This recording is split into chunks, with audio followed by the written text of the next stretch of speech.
So a few days ago, I made a video basically looking at the Jaguars' current roster and seeing what players were entering free agency and what players were currently on contracts that we could potentially end and maybe free up some cap space to kind of go out there into the next free agency and start spending some money. So if you haven't seen that already, you guys can go back and look at that one. But this video is now looking forward to March, where the Jaguars can actually start signing players from other rosters that are unrestricted free agents in 2021. So in this video, I'm going to give you guys 4 different free agents that I would look for the Jaguars to sign in 2021.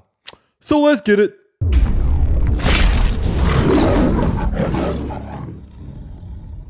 Now, there really is no official site to really look at like cap space in the NFL. There are 2 sites, one's called Over the Cap and one is called Spot Track, and they're kind of unofficial websites when it comes to tracking those kind of things, but they are very good.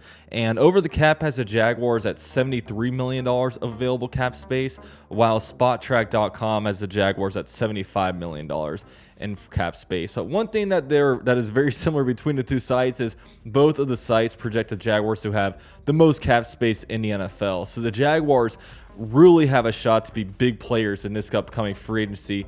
Really, after the last couple of years where the Jaguars really didn't do much spending at all. And really, my approach with this upcoming offseason is that I want to really build a good offense, because I really think that the Jaguars can go out there and really in 2021 compete for the AFC South title. You know, a lot of people are saying that it might take a couple years for the Jaguars to be good and whatnot, and I could get that argument if the Jaguars were in the NFC West or something like that, for example, because in the NFC West you have, Russell Wilson, you have Kyler Murray, DeAndre Hopkins, all these teams, but in the AFC South, it's a lot more wide open. And I want to be in a situation where the Jaguars offense carries the team. I want the offense to be great, and if anybody holds us back, I want it to be the defense. I mean, you look at the reigning AFC South champions, and that's the Tennessee Titans. They were pretty good they were great on offense, but they were horrible on defense. They had one of the worst defenses in the NFL. But where the NFL is trending right now, it's trending toward really like great offenses, really being the ones that ultimately carry the franchise. So I want to be in a situation very similar where the Jaguars have a lot of holes to fill, and we're not going to be able to fill them all in like free agency or maybe even the draft. But one thing I want to do, I want to make sure that the Jaguars can really put forward a great offense in 2021. To not only really propel a team, but also we have a franchise quarterback coming into town, and that's going to do hopefully some great things for the Jaguars. And I don't want to be in a situation where I ruin our young quarterback like we've kind of seen around the NFL before. So one big advantage that the Jaguars have in this upcoming free agency is the fact that we do have a quarterback that's going to be on a rookie contract. If you look at really compare what Trevor Lawrence's contract will be versus like really other NFL quarterbacks, we'll look last year at the #1 overall pick with Joe Burrow. Joe Burrow is currently the 18th highest paid quarterback in the NFL. Kyler Murray is the 19th. So I'd imagine, they're like half of the stars in the NFL are going to be making more money than Trevor Lawrence, as Trevor Lawrence is on that rookie deal. And that's one thing that's so advantageous about having a rookie deal. A lot of people really make the debate about, should the Jaguars, like the whole Deshaun Watson debate. And the big reason why Trevor Lawrence ultimately wins that debate most of the time is not only is he younger, but also he's on that rookie contract, while Deshaun Watson is the 2nd highest paid quarterback in the NFL. And obviously having a quarterback on the rookie contract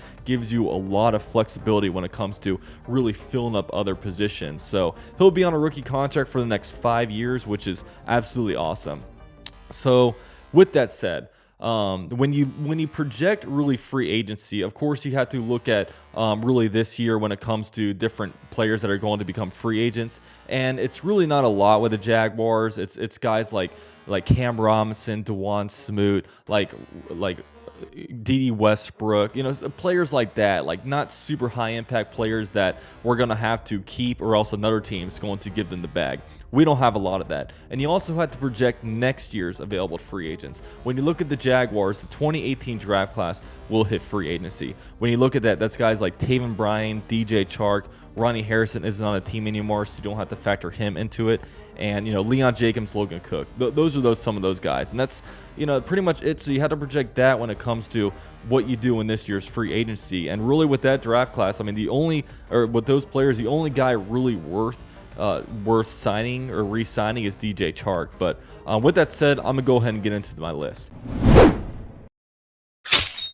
Now, the number one player that I would pursue, this is my absolute like free agency darling. This is a guy that I would probably go into a bidding war with other teams for, and that is 49ers left tackle Trent Williams. Trent Williams is a great player. He's 32 years old. He's going to be 32 years old, which, you know, is kind of older, but he's still got some good years left. I mean, you see offensive linemen play until they're very, very old, and he's been very productive. 8 out of the last 9 years, he has made the Pro Bowl, and right now, a big thing that factors into this is the fact that our current left tackle, Cam Robinson, is hitting free agency. And really with Cam Robinson, there's going to be a team that overpays for him.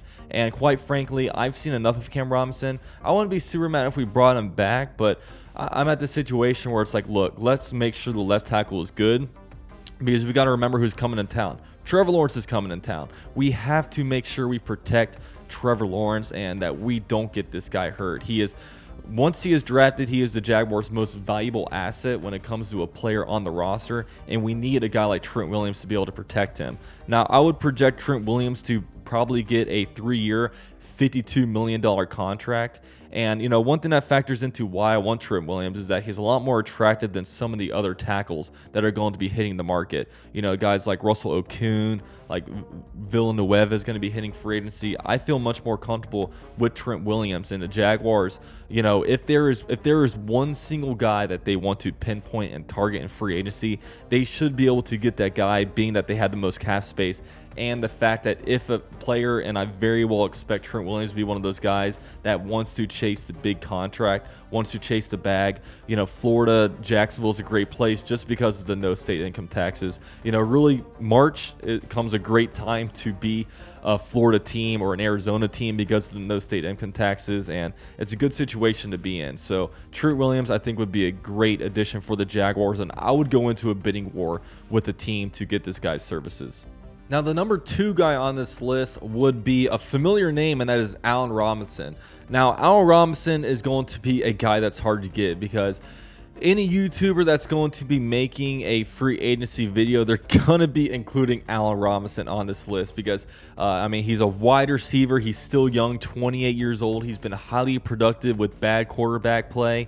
And, you know, there's teams that, you know, they want their young quarterback, the guy that they see as a franchise quarterback, to succeed. And when you want them to succeed, you gotta surround them with talent, and especially at the wide receiver position.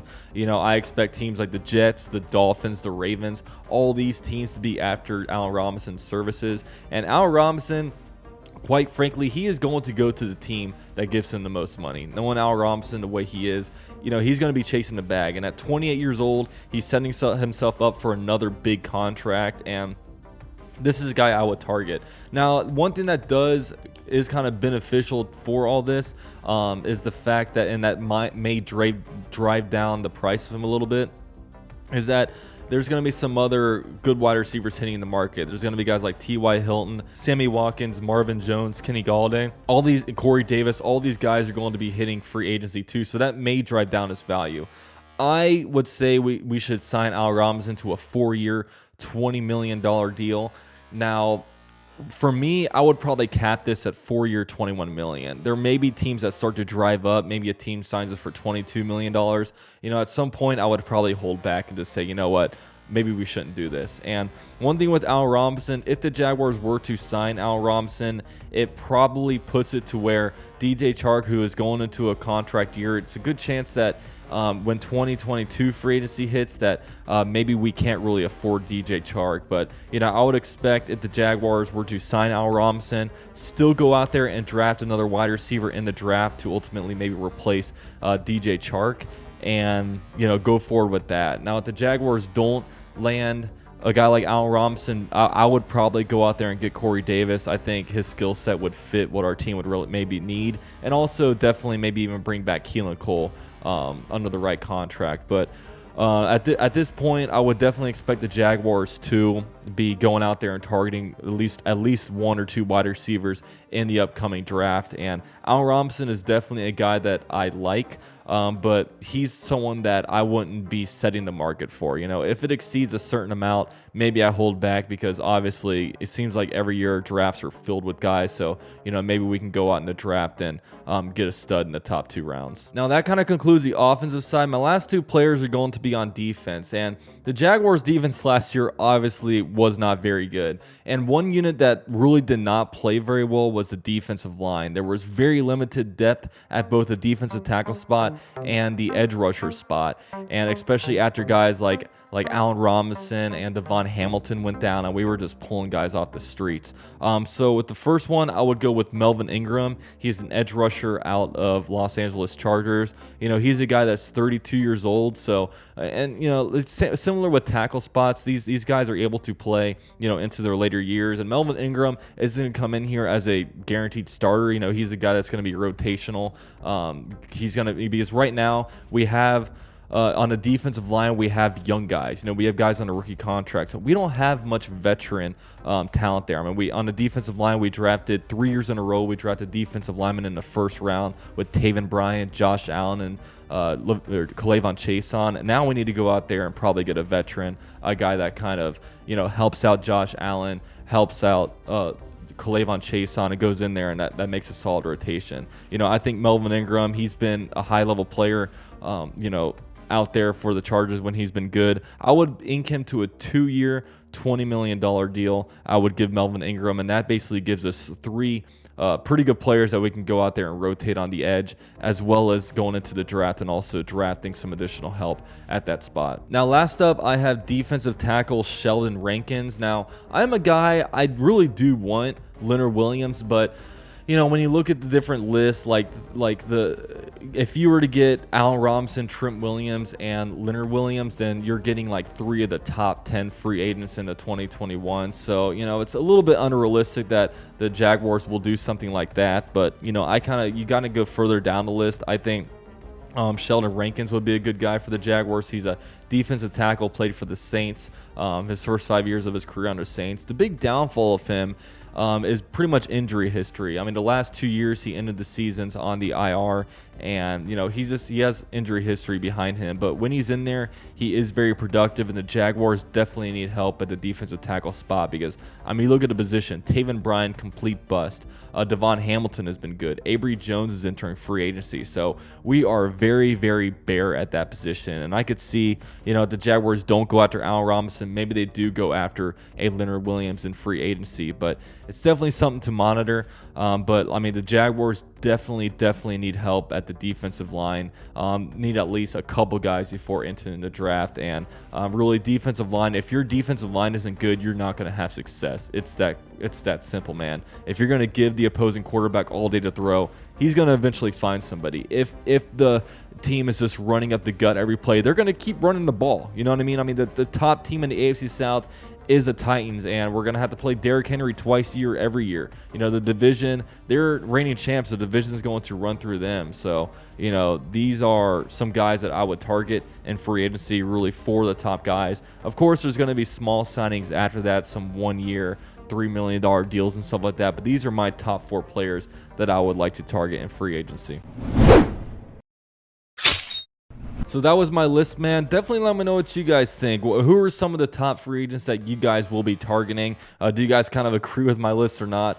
Please let me know. So if you guys haven't already, man, be sure to like the video, man.